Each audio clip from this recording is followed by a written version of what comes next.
Welcome to my channel. You've arrived, not by accident, but perhaps by an inner call to pause, to breathe, and to begin again with greater clarity. This is Wake Wiser, your space for stillness, presence, and the gentle unfolding of awareness. In a world that rushes toward deadlines and demands, we often forget the simple, sacred act of being. We live in a time where waking up doesn't always mean becoming conscious. It means grabbing your phone, checking notifications, chasing the next urgency. But what if waking up meant something deeper, something softer, something wiser? That's why this podcast exists. Here at Wake Wiser, we invite you to begin your day or pause your afternoon with intention. We're not here to overwhelm you with noise. We're here to create space, to help you remember the silence behind every sound, the stillness beneath every storm, and the peace that never left you. It was simply waiting. Each episode of Wake Wiser is a doorway back to the self. Whether through guided meditations, reflections on ancient wisdom, or mindful breathing practices, our goal is not to add more to your mind, but to help you shed what no longer serves you. This is not just a podcast. This is a moment of awakening. You may be listening on your morning commute, sitting quietly in your room, walking through a forest, or lying in bed. Wherever you are, this time is yours. And in this sacred space, there is no pressure to be perfect. There is only the gentle encouragement to return. Return to breath. Return to body. Return to the here and now. You are not broken. You are not behind. You are on a path, uniquely yours, and every breath you take is a step toward deeper awareness. As you listen, may you begin to notice the light in ordinary things, the warmth of a cup of tea, the softness of morning light, the rhythm of your breath like ocean waves. These are not small things. These are the anchors of presence. These are the teachers of peace. Wake Wiser is not about escaping the world. It's about entering it more fully, with calm, with compassion, with courage. So take a breath with me now. Inhale gently and exhale slowly. Let your mind settle, like sediment drifting down to the bottom of a clear lake. Let your heart open, like a flower in sunlight. This is where we begin. Thank you for choosing this moment. Thank you for choosing you. Let's wake wiser. The village of Kuruma, nestled between quiet hills and fog-laced rivers, rarely stirred before dawn. It was a place where time moved gently, and even the wind respected the silence of morning. Yet on one particular day, before the stars had finished blinking out, three figures were seen converging upon the edge of the old stone bridge: a monk in faded saffron robes, a lantern seller carrying wooden frames wrapped in silken covers, and an antique dealer with an old satchel full of forgotten relics. None of them spoke at first, and yet it felt as if they had waited for this moment their whole lives. The monk, whose name was Tenzin, bowed gently to the other two.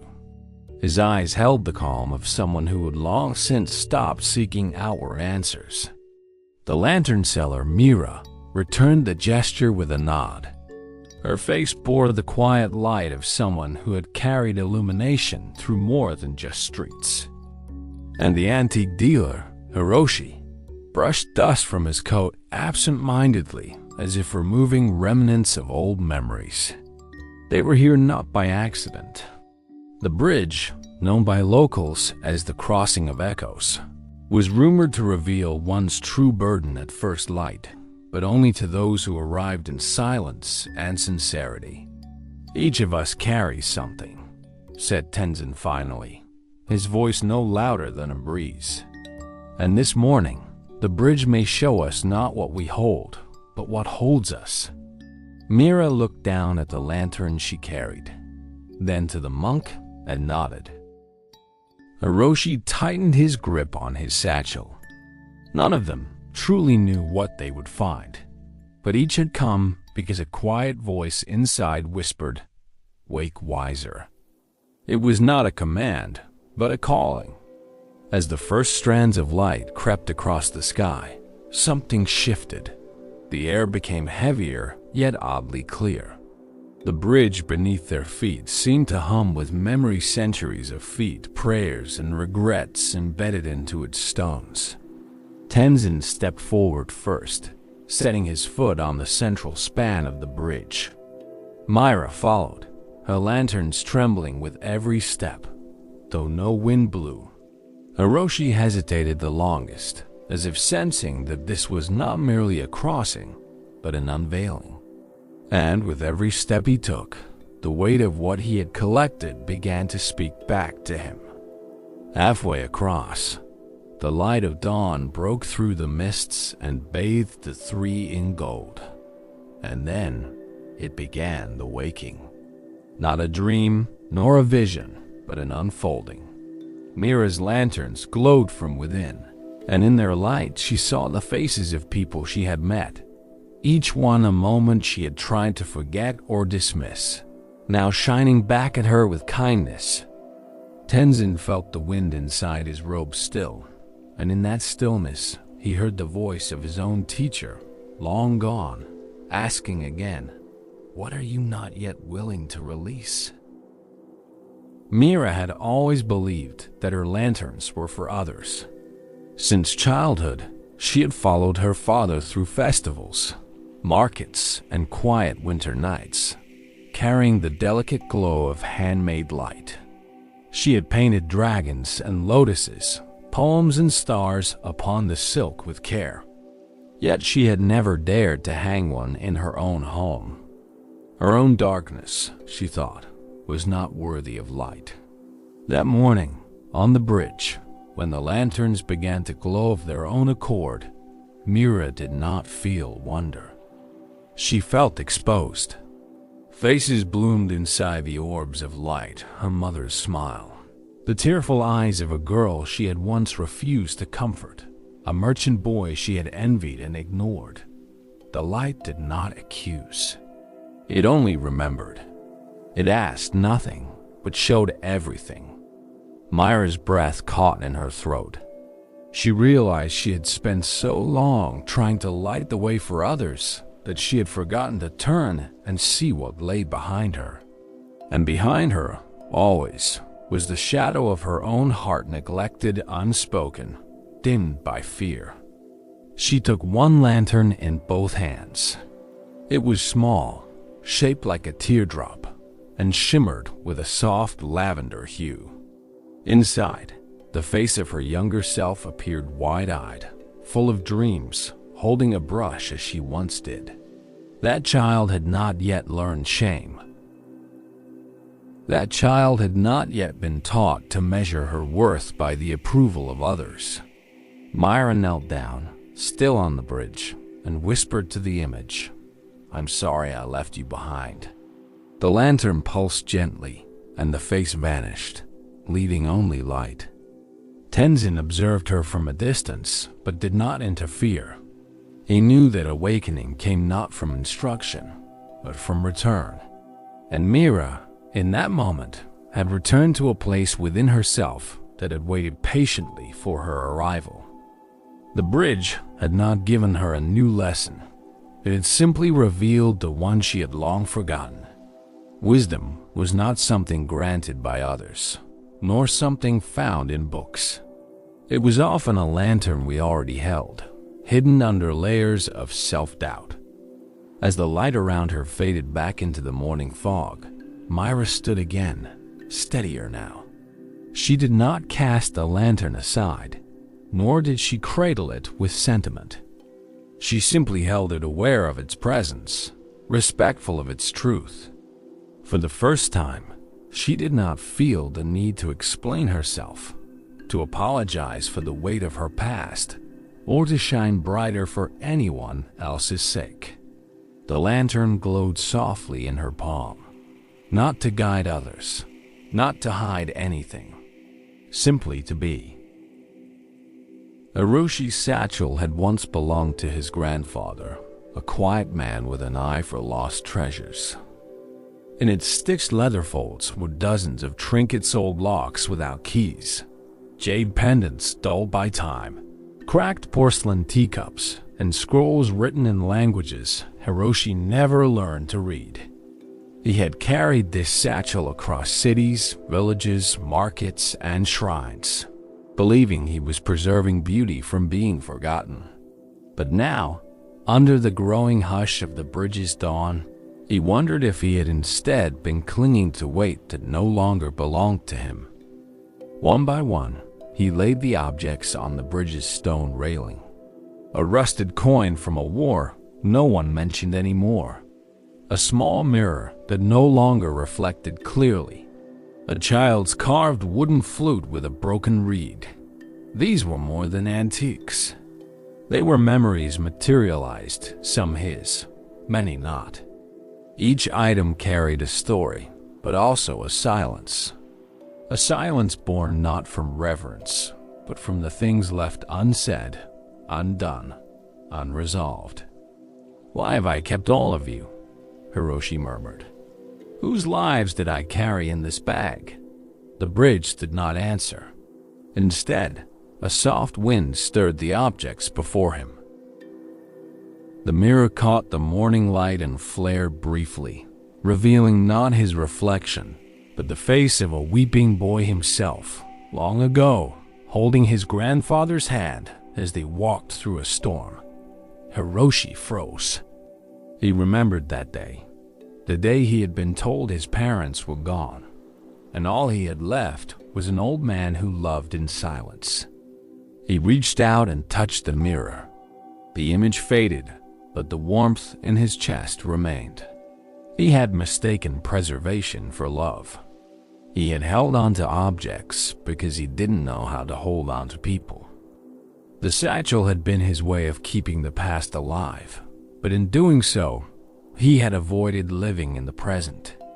With trembling hands, Hiroshi began placing the items back into the satchel, not as burdens, but as blessings, each one acknowledged and then released.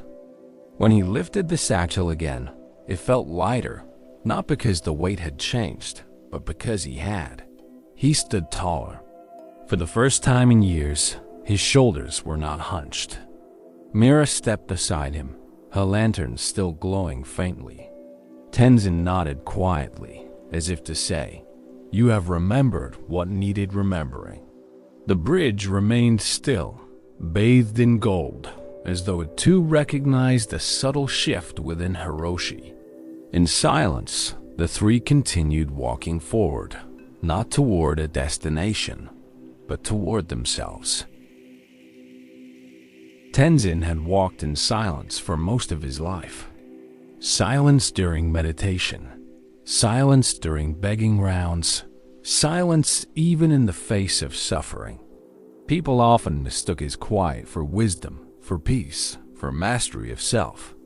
But deep within, Tenzin knew that some silences were golden, while others were simply walls. There was a kind of stillness that healed, and another that concealed. On that bridge, under the growing light of dawn, even a monk must confront the silence that is turned into stone. As Myra and Hiroshi stepped forward, their burdens slowly transformed into clarity. Tenzin remained still. His eyes were closed, but not in peace. His palms were open, but not relaxed. Inside him stirred an old memory, one he had neither named nor truly released. It was the face of his younger brother, standing in the rain, asking him, "Will you come home this year?" And Tenzin had turned away. He had told himself the monastery was his only family now. But the truth was simpler and more painful. He'd been afraid of love. In the path of a monk, there are many veils. Some call them teachings, others call them vows. But Tenzin saw now that one veil had never lifted. the veil that separated his heart from grief. He had taught others to release, to let go, to observe suffering without clinging. Yet he had placed his own sorrow in a hidden chamber, where it would not disturb his discipline. But awakening does not ask for perfection, it asks for honesty. And at that moment, honesty felt heavier than any robe. A single tear escaped the corner of Tenzin's eye. It fell not in shame but in reverence for the boy he once was, for the brother who waited in the rain, for the silence that had protected him and imprisoned him in equal measure. He did not speak. He simply bowed first to the bridge, then to the satchel of Hiroshi, then to the lanterns of Mira, and finally to the empty space beside him, where he imagined his brother still stood, waiting without anger. The monk stepped forward. His feet were bare, but his stride was sure. He no longer walked to teach, nor to escape. He walked to return. Each footstep echoed softly on the stones, like the beat of a heart no longer guarded. Mira and Hiroshi turned to him but said nothing. They knew. No one needed to explain this kind of transformation. It was written not in words, but in presence. The bridge, sensing the final awakening, gave one last gift, a moment of complete stillness. No bird sang, no leaf rustled. The air held its breath, and in that silence, the three travelers stood side by side, no longer bound by their burdens, but lifted by their truths. The journey had not ended, but the forgetting had, and in its place bloomed something weightless and real, awareness. The far end of the bridge was not different in structure still, the same stones, the same railing, the same mist slowly lifting, but to the three who had walked its span, it felt like another world. Their burdens had not vanished, nor had the past been erased, but the way they carried what remained had changed. The bridge had now been a threshold between two lands, but a mirror stretched across silence, revealing what each had hidden, feared, and needed to embrace. Mira was the first to step off the stones. Her lanterns no longer dangled like obligations. They glowed softly like companions. She would return to her village not as the one who merely sold light, but as one who had seen her own darkness and was no longer afraid to walk through it. For the first time in her life, she felt that her light did not need to dazzle. It only needed to be true. Hiroshi followed, his satchel slung gently over his shoulder, no longer bulging with unresolved longing. He did not rush back to his shop to polish and price each item. Instead, he walked slowly, thoughtfully, and with each step he began to imagine new labels, not of cost or origin, but of meaning. The flute would now be called the song not sung, the mirror, the truth revealed in silence, and the cracked teacup, the vessel that endured. Tenzin came last, walking not ahead of them as a teacher might, but beside them as a brother, a fellow pilgrim, a man who had made peace with his own silence.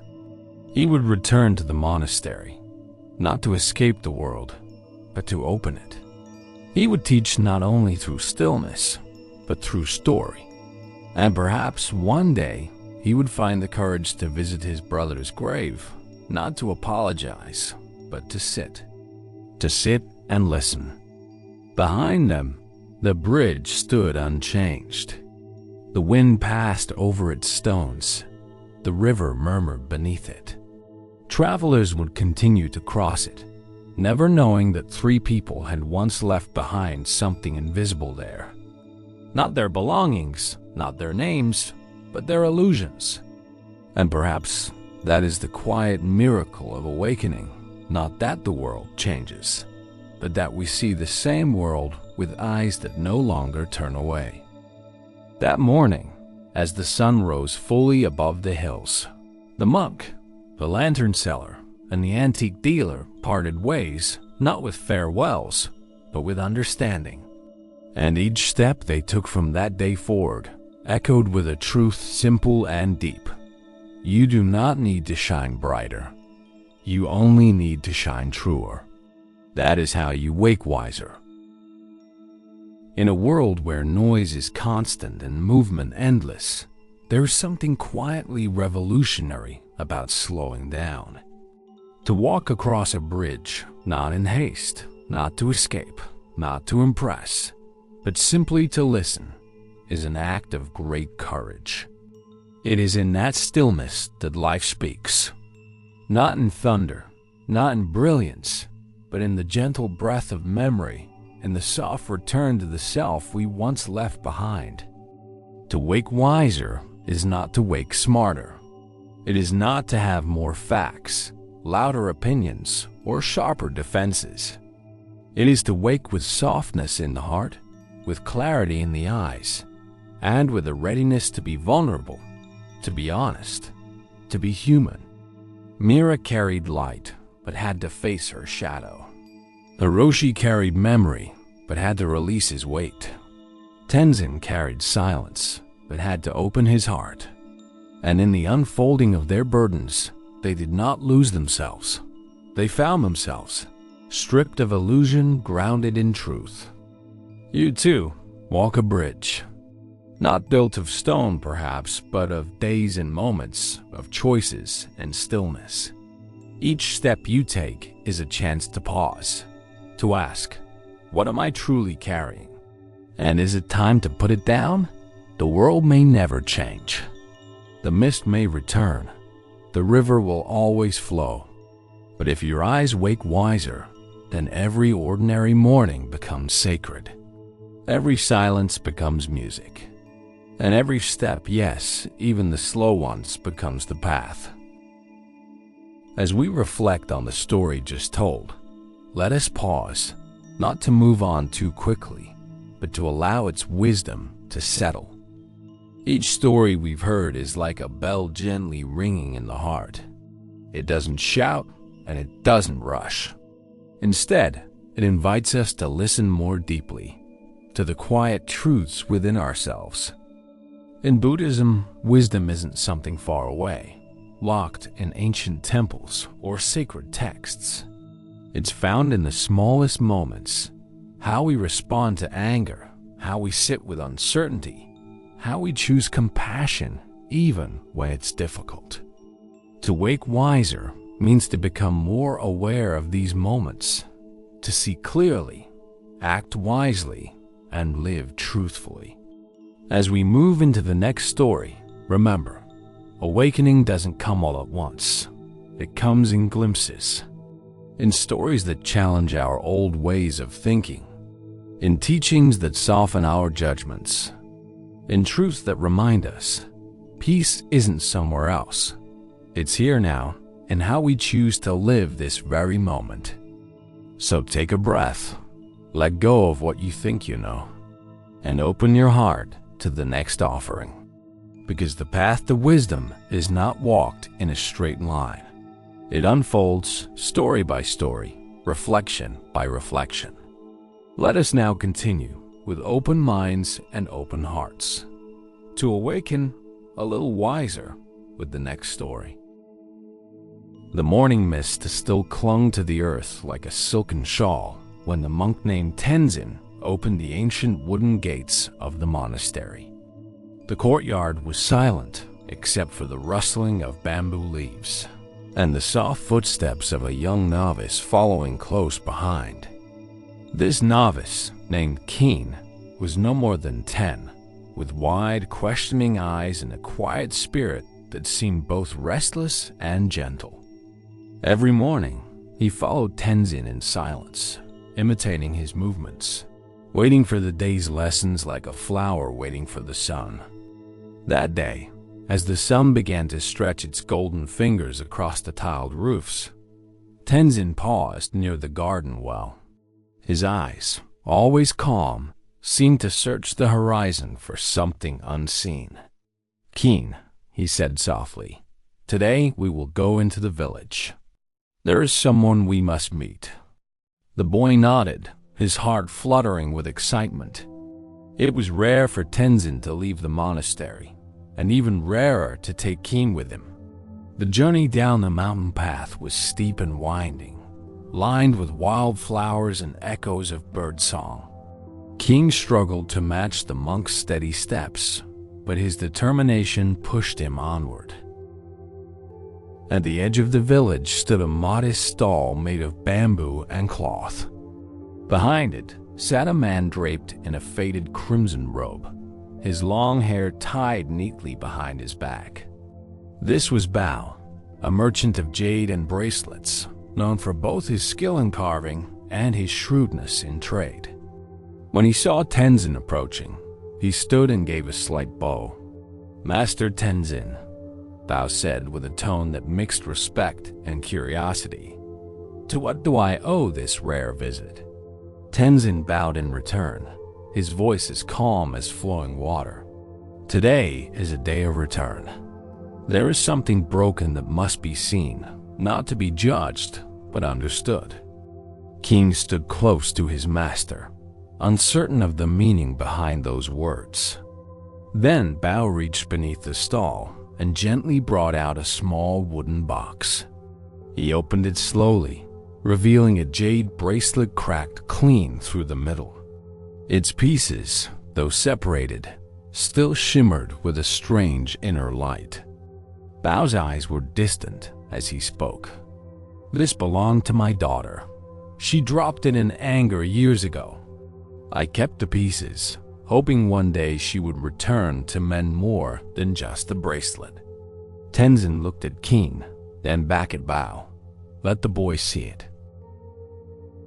Keen stepped forward slowly, his small hands trembling slightly as he reached for the cracked jade. He had never touched something so delicate, so visibly wounded, yet still beautiful. The jade was cool in his palms, and though the fracture was sharp, it did not cut him. He traced the edge of the break with his finger, as if reading a story hidden in the wound. "It feels alive," he whispered. Tenzin, standing behind him, nodded slowly. "Because pain carries memory, and memory, when held with gentleness, becomes wisdom." Bao let out a quiet breath. "I remember when I first gave it to her. She was still a child, but I told her it was made from the mountain's heart, that no matter what happened in life, she should hold it close when she felt lost." He paused, swallowing something thick in his throat. "But I taught her too late how to listen, and too early how to speak." Tenzin said nothing for a while. He only looked at the broken bracelet, then at the merchant's eyes, which glistened not from greed, but from grief. Keen turned to his master. "Can it be fixed?" he asked, not with the tone of a craftsman, but with the soft ache of a child trying to mend a world. Tenzin did not answer directly. Instead, he motioned toward a small bowl of water beside the stove, placed the bracelet into the water. Gently, Keen obeyed, lowering the broken pieces into the bowl. As the jade touched the surface, ripples spread outward, distorting their reflections. The image of the cracked jade in the water looked like a full circle, broken only by light. "Sometimes," Tenzin said quietly, "things are not meant to be repaired as they once were, but they can still become whole in a new way." Bao watched the rippling bowl as if seeing his daughter's spirit dancing across the water. "Do you think she'll come back?" he asked, not to Tenzin, but to the wind that moved between them. The monk replied, "Only when the silence inside you is deep enough to hear her footsteps." For a long time, none of them spoke. Only the breeze, the water, and the scent of jasmine carried meaning. Then Tenzin stepped back. "Come, Keen. The lesson is not in the jade, nor in its breaking. It is in the space between." Keen looked once more at the bracelet, then at the merchant whose eyes now seemed emptier and fuller all at once. As they walked away, the boy whispered to himself, "The broken can still shine." The path back to the monastery wound like an ancient serpent through the misty hills. Keen walked in silence beside Tenzin, the monk's staff tapping gently against the stones. But within the boy's mind, thoughts rippled like the water that had embraced the broken jade. "Master," Keen finally asked, "why do people throw things away when they are broken?" Tenzin didn't respond immediately. He kept walking, his gaze soft on the path ahead. "Because," he finally said, "we are taught to fear what we do not understand. And brokenness is often misunderstood." Keen pondered those words as a bird flitted past them, its wings catching the light. But if something is broken, doesn't that mean it's lost its worth? The monk stopped. He turned and looked directly at Keen. "That is the mind of the world speaking through you, Keen. But the heart of awakening says something different. It says that brokenness is not the end, but the invitation." Keen tilted his head, puzzled. "An invitation to what?" Tenzin smiled. "To see differently. To listen to the silence between what was and what could be." The monastery appeared through the veil of trees, its silhouette simple and still like a thought held in meditation. They passed through the gates as the afternoon sun cast golden rays across the floor. In the courtyard, the sound of wind chimes echoed softly, as if the temple itself was breathing. Keen paused, staring at the stone basin in the center of the courtyard, where water reflected the sky. He saw his own face, young, uncertain, but somehow changed. That evening, after the simple meal of rice and tea, Tenzin called Keen to the meditation hall. The room was quiet, lit only by a few candles, their flames dancing without fear. In the center of the hall was a low table, and on it lay the broken jade bracelet, carefully retrieved from the village. "Tonight," Tenzin said, "you will sit with it, not to fix it, not to judge it, just to be with it." Keen looked unsure. "But what am I supposed to do?" The monk gestured for him to sit. "You are supposed to see, and when you truly see, something will begin to change." Hours passed. The wind moved gently through the open windows, and the night grew deep. Keen sat cross-legged, his gaze fixed on the jade.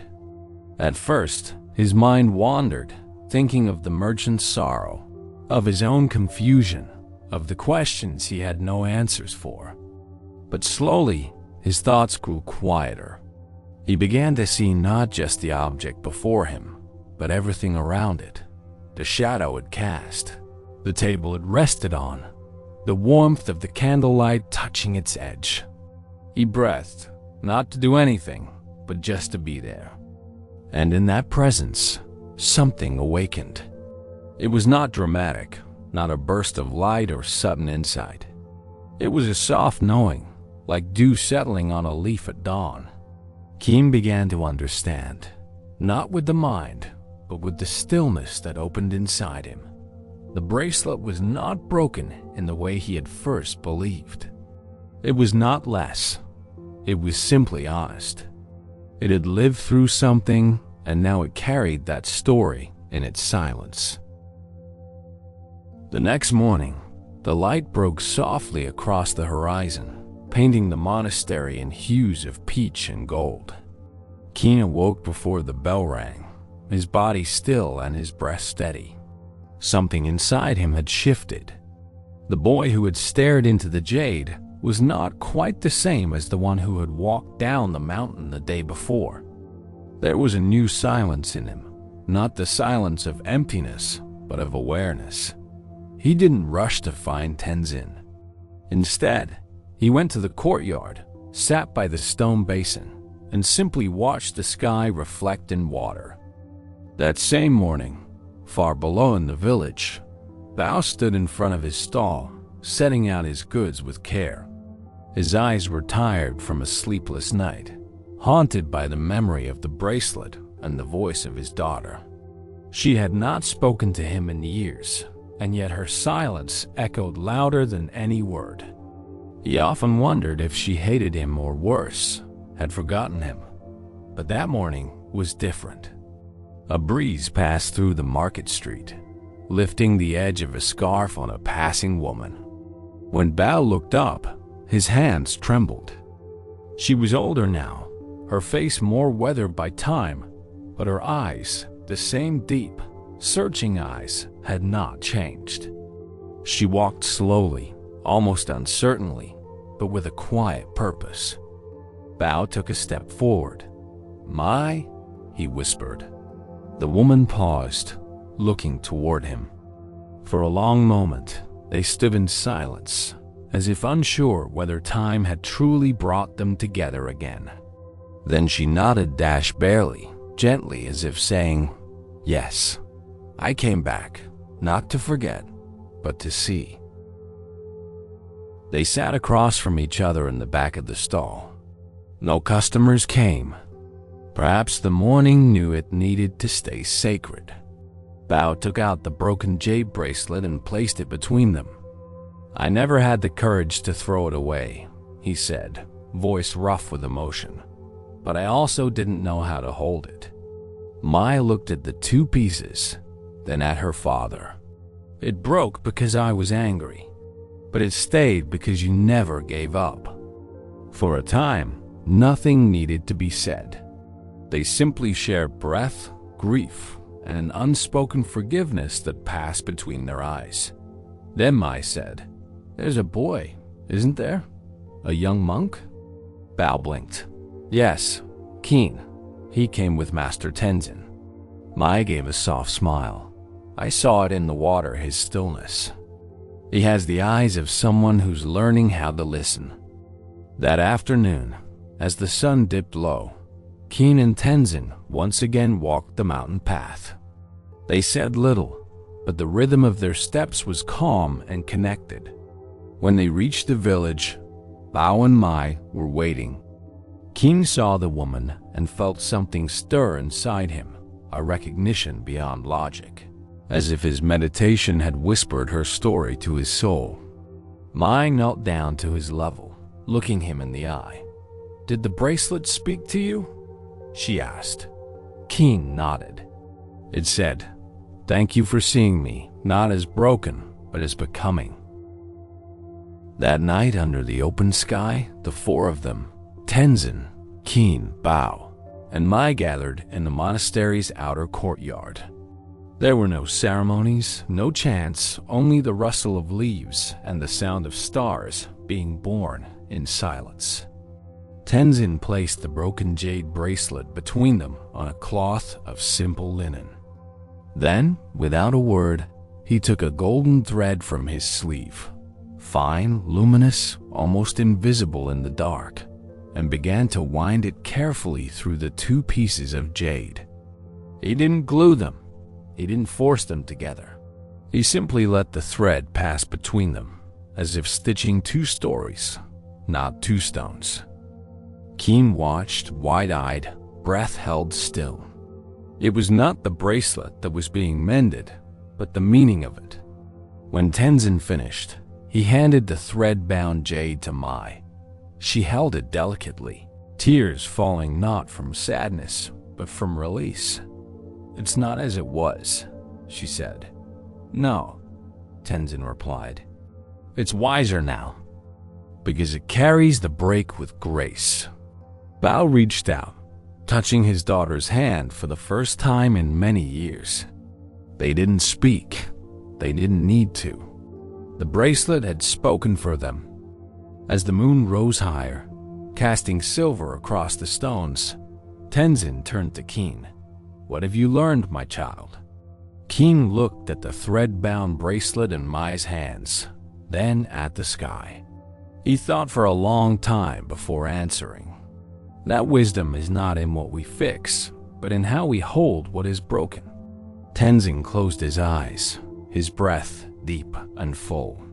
Then you are no longer only a novice. You are now a keeper of stories, of silence, and of light within cracks. The days that followed were quiet. Mai remained at the monastery for some time, helping in the kitchen and tending the gardens. Bao visited often, no longer a merchant weighed by regret, but a father rediscovering joy in stillness. The villagers noticed that something had changed in them both, but could not say what. Only Qin understood. He saw it in the way Mai touched the bracelet each morning, not to wear it, but simply to be reminded. One day, before the rainy season came, Mai prepared to leave. She knelt before Tenzin and said, "Thank you for teaching me not to turn away from what is broken." Tenzin replied, "Thank you for returning before it was too late." She then turned to Qin. "And you," she said with a warm, steady gaze, "have the kind of silence that heals."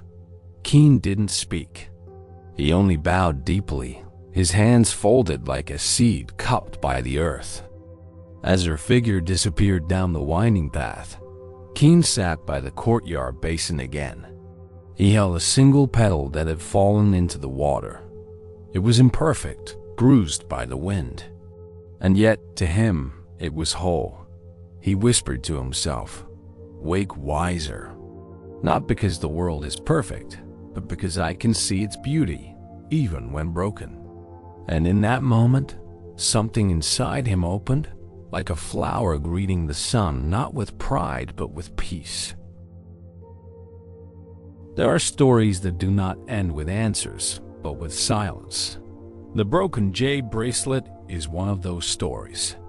It does not conclude with a fixed truth, but with a door slightly ajar, a space where the reader may pause, breathe, and listen to their own echoes. It is not a tale of repair, but of revelation. Not of resolution, but of relationship. We often believe wisdom comes from perfection, flawless decisions, whole outcomes, unbroken lives. But what this story shows us, in gentle strokes, is that true wisdom emerges when we do not turn away from what is cracked. When we stop trying to fix everything back into what it was, and instead sit with it, allowing it to speak, to breathe, to be. The jade bracelet is more than an object. It is the embodiment of many things we carry: grief, regret, memory, hope. Its fracture is the moment life did not go as planned.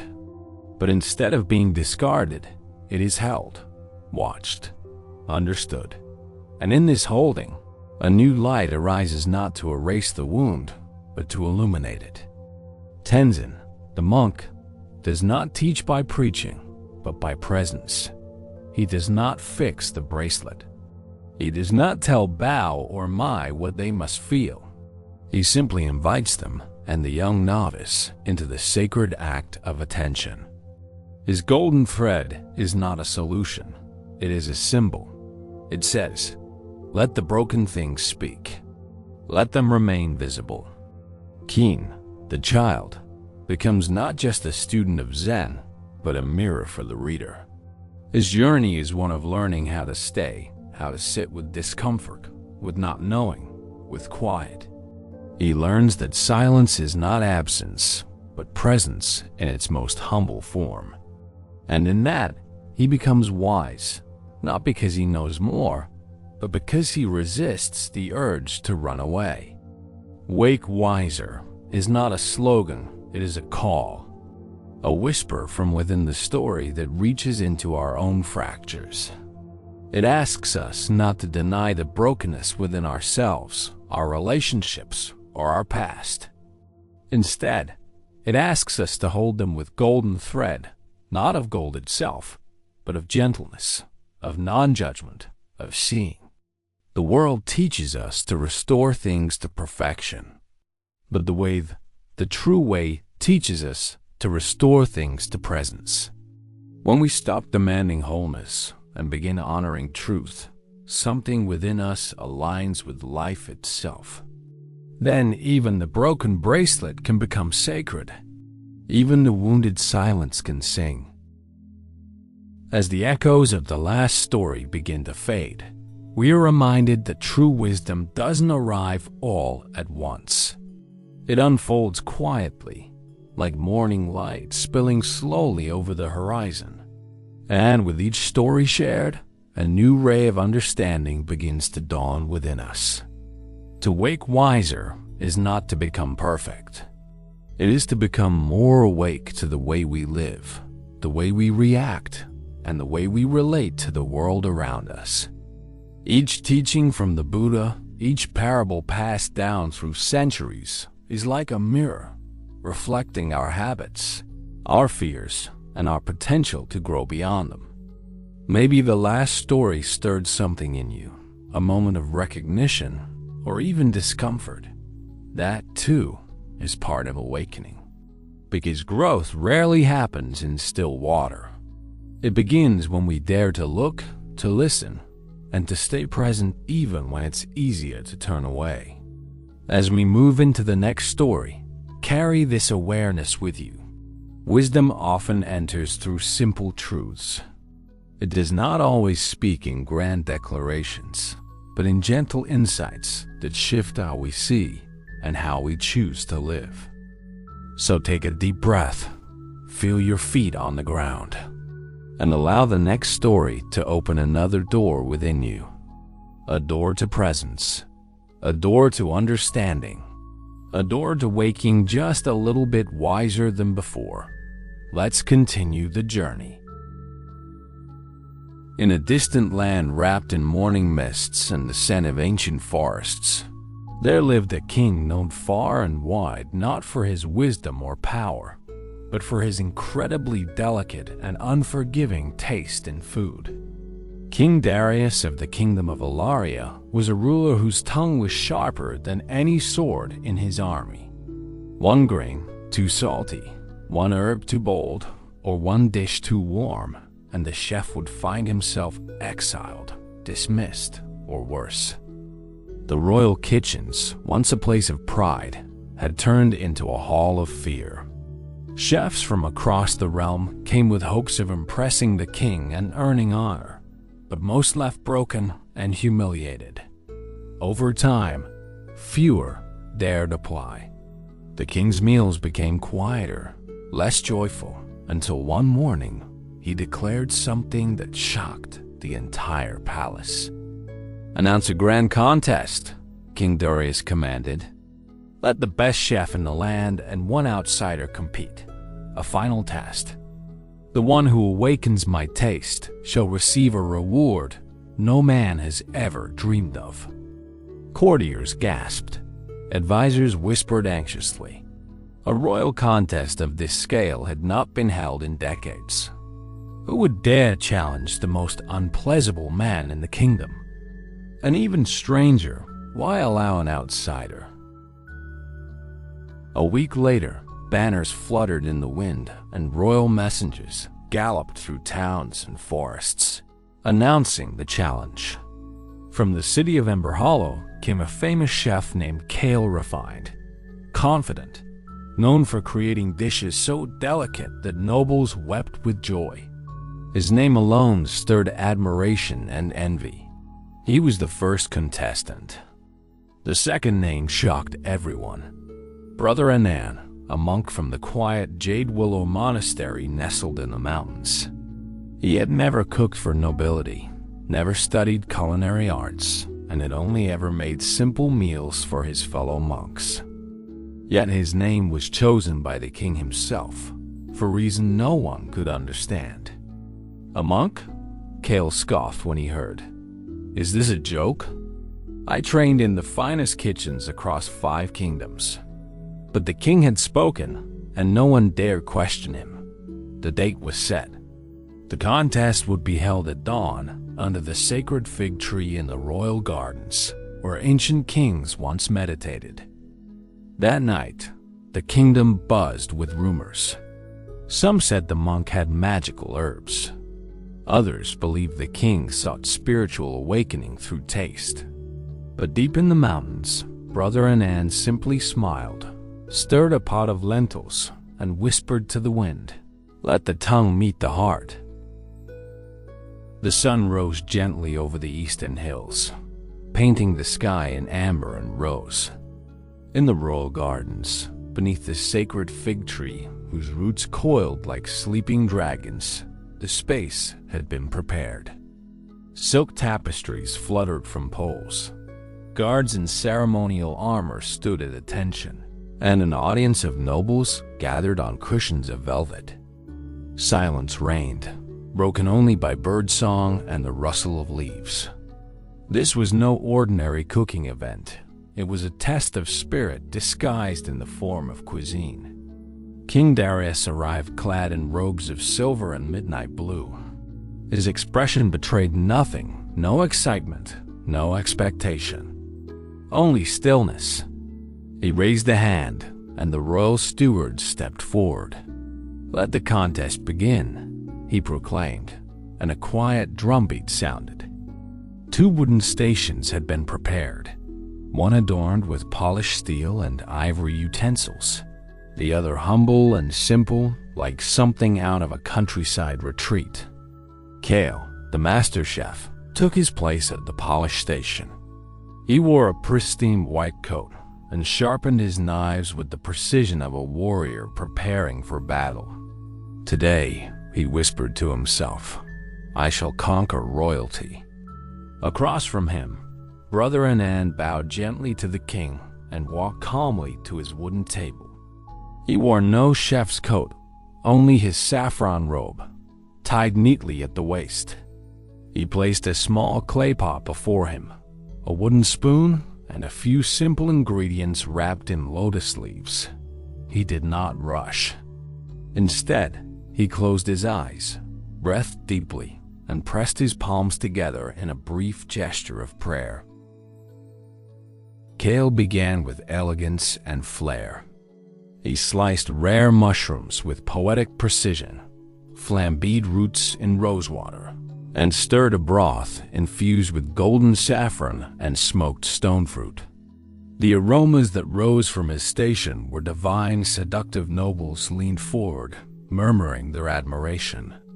Meanwhile, Brother Anand slowly peeled a single sweet potato, humming softly as he worked. He lit a small fire with sticks, not coals, and boiled a handful of lentils in spring water. His motions were quiet, almost meditative. Every movement seemed to honor the ingredient, as if listening to its story. "This is madness," whispered a baroness to her neighbor. "Does he expect to win with peasant soup?" But the king said nothing. His eyes never left the monk. There was something in that stillness that stirred the edge of memory, something ancient and unspoken. As the final hour approached, Kale presented his dish on a porcelain plate etched with silver. It shimmered like art, golden layers of root cream, a floating petal crisped in honey, and a pearl-sized dumpling filled with truffle mist. The nobles gasped. Even the royal steward raised an impressed brow. Brother Anand walked forward with a small wooden bowl. Inside was a simple stew, sweet potato, lentil, and a dash of forest herbs. There was no garnish, no decoration. He placed it before the king with a soft bow and stepped back in silence. The moment had come. King Darius lifted his spoon. The crowd held its breath. First, he tasted Kale's masterpiece. His expression remained still, unreadable.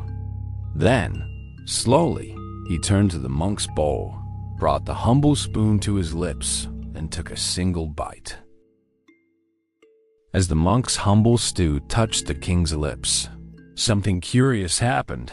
His hand paused midair, the spoon resting lightly on his tongue, unmoving. The audience leaned in, eager for a reaction. Seconds passed like slow-burning incense. His eyes, which for years had scanned the finest dishes with cold scrutiny, suddenly closed. Not out of disdain, but something deeper. In that moment, King Darius was no longer in a royal garden. He was not seated on a golden throne beneath banners of silk. Instead, he was a child again, sitting by a stream with his mother. She was peeling sweet potatoes and humming a song he had forgotten, her voice soft as dusk. The scent of boiled lentils mingled with pine and firewood. He felt her hands brushing his hair, her warmth anchoring him to a world long gone. A tear welled at the corner of his eye, but he did not wipe it away. The crowd watched in silence, unsure of what they were witnessing. Some looked confused, others moved, but none dared speak.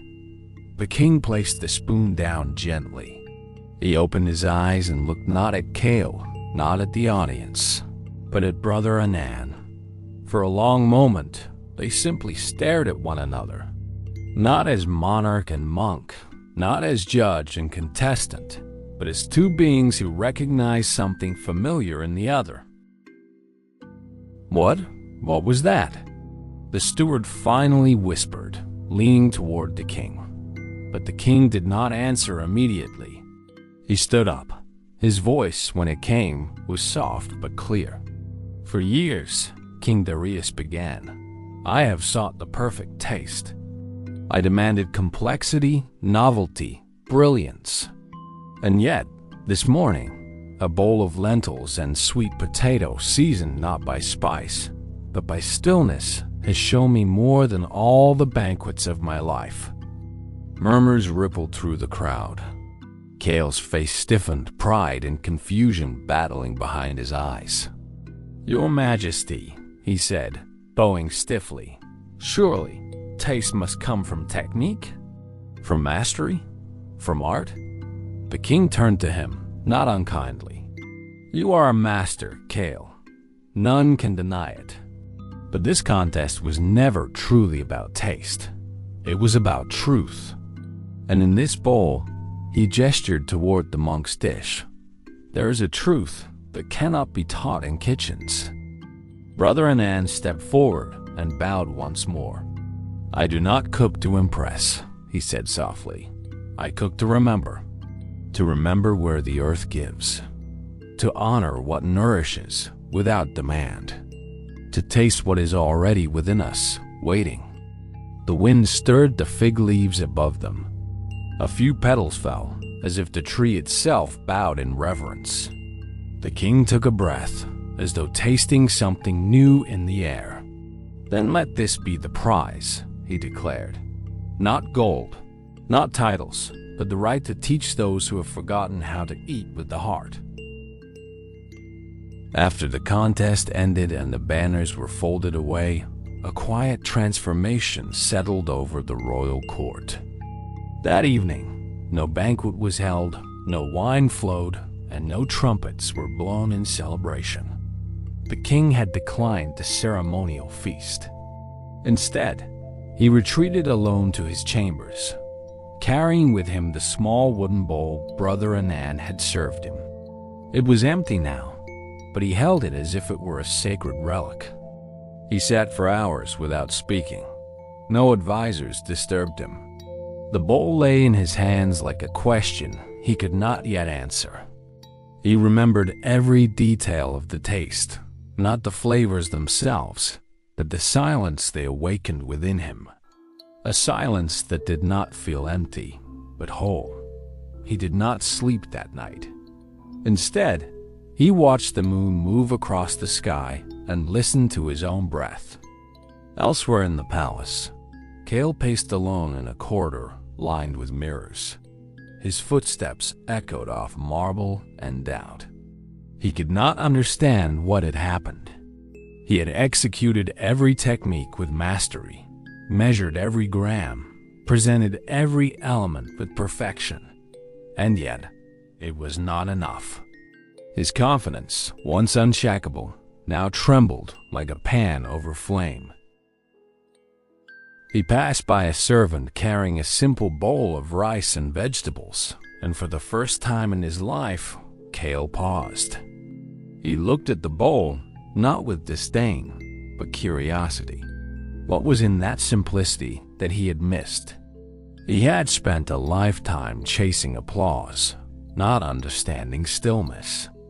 The next morning, the king summoned Brother Anand not to the throne room, but to a quiet garden where old stone lanterns sat among moss and morning dew.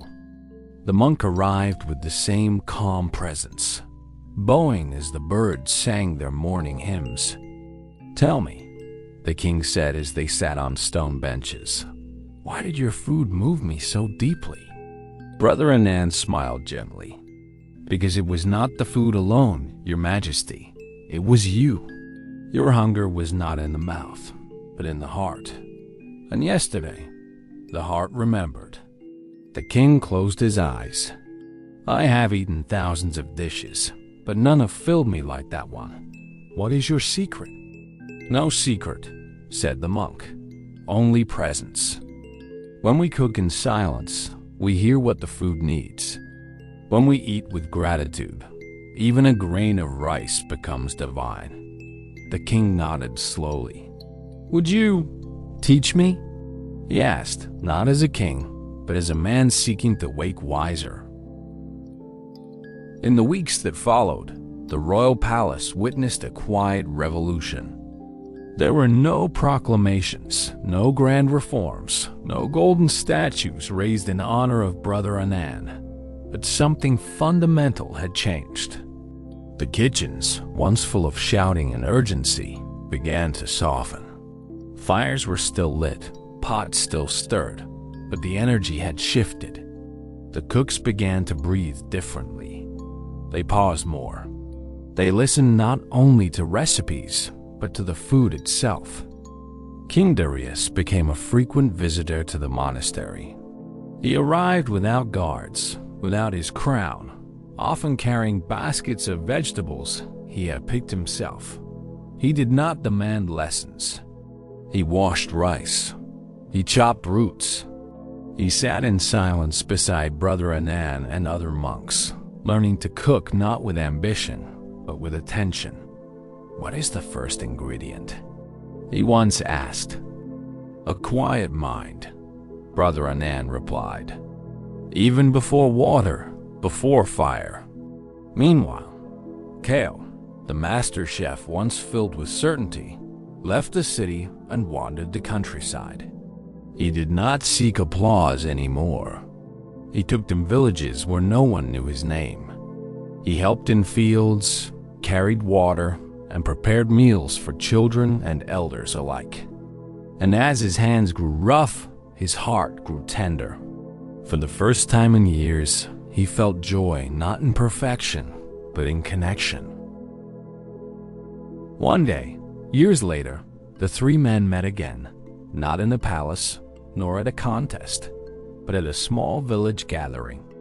A humble celebration of harvest, where villagers shared soup, bread, and laughter under the shade of tamarind trees.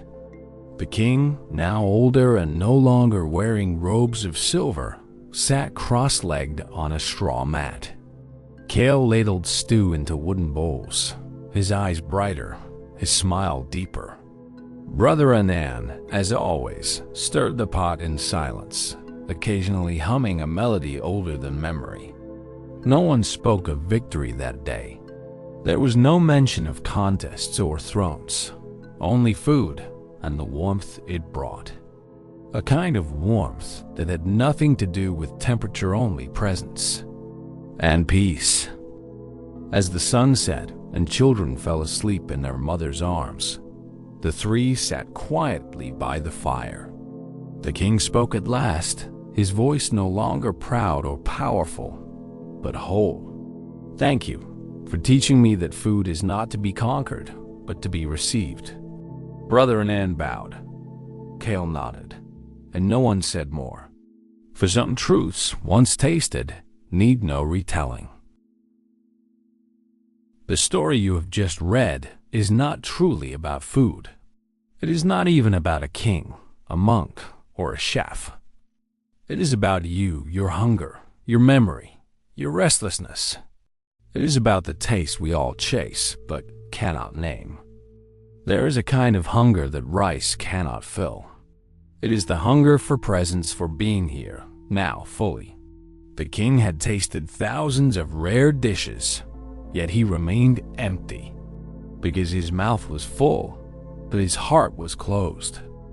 There is a kind of hunger that rice cannot fill. It is the hunger for presence, for being here, now fully. The king had tasted thousands of rare dishes, yet he remained empty, because his mouth was full, but his heart was closed. The monk, with his simple pot of lentils, did not serve food, he served silence. His ingredients were not exotic: sweet potato, forest herbs, spring water, but they were touched by stillness, cooked with presence, offered with love. That is why the king remembered not the flavor, but the feeling. Kale, the chef, is the reflection of our striving self.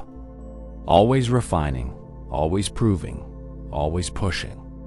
His lesson is not failure, but remembering that we can lose ourselves in perfection and forget the reason we began. In the end, all three men awoke. The king learned to eat with the heart. Kale learned to cook without ego. The monk, as always, simply remained like a quiet mountain, neither rising nor falling, only offering what was already whole. Ask yourself now, what are you really hungry for? What are you cooking with your life? Are you tasting it with awareness? Or have you been chasing spices and forgetting the grain? Perhaps the greatest recipe is not found in cookbooks, but in the silence before the fire, the pause before the first bite, the breath before the next word. May you wake wiser, not by knowing more, but by needing less. As our final story comes to an end, let's take one last quiet breath together. Throughout this journey, we've traveled through stories, not just to entertain, but to awaken. Each teaching, each lesson was a lamp gently lit on the path of inner growth. We may not have all the answers, but perhaps now we hold better questions. And in those questions, we begin to wake wiser. The Buddha never promised that life would be free from difficulty. What he offered instead was a way to meet it, with awareness, compassion, and courage. He reminded us that wisdom isn't something reserved for the enlightened few. It's something we all carry inside, waiting to be remembered in how we pause, how we choose, and how we respond. So, if even one story today helped you see a little more clearly or feel a little more deeply, then the seeds of wisdom have already taken root. Carry them with you, not as heavy teachings to memorize, but as living truths to return to again and again, in your everyday choices, in your quiet reflections, and in those moments when the world feels uncertain. Thank you for walking this path with us today. May you continue to wake wiser with each new sunrise. May you meet yourself and others with gentleness.